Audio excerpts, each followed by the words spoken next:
Mr. Speaker.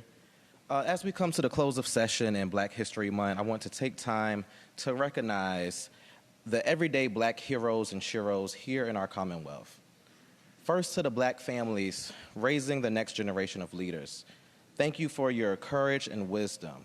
For I know in today's time, having a young Black child in this world can be frightening. Frightening because you don't know if your child will be the next victim of gun violence or police brutality. Frightening because you don't know when your child will ask the hard question like, why am I viewed differently because of the color of my skin? Or even, where do I come from? To the single Black mothers and fathers working day in and day out, your dedication and tenacity is indelible. Thank you to the grandparents and elders for your unwavering commitment to fighting Jim Crow, pushing for civil rights and calling for economic freedom. I recall my grandmother telling me stories of how times was when she was young, and how Black people weren't allowed to go to the same school, use the same restrooms, or even simply making eye contact could get you in trouble. Mr. Speaker, these are stories that no one should have to share. To the Black youth, I know that these are confusing times. The trauma of watching Black bodies murdered by police time after time, hearing about racial attacks last year in Buffalo taking 10 lives, or watching an insurrection take place.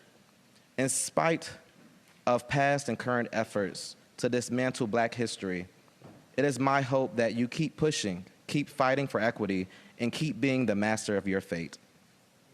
To the first-generation college graduates, entrepreneurs, lawyers, doctors, engineers, teachers, and to all who have been unassailable in the face of systemic racism, thank you for pushing through the injustices and atrocities that have directly impacted communities of colors, for paving the way for those who will come after.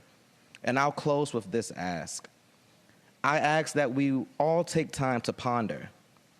Ponder on if this body will go down in history as the group of legislators who has worked to undo the atrocities of the past, or will this body be known as the ones who continued to drown out Black voices, Black voters, and Black history.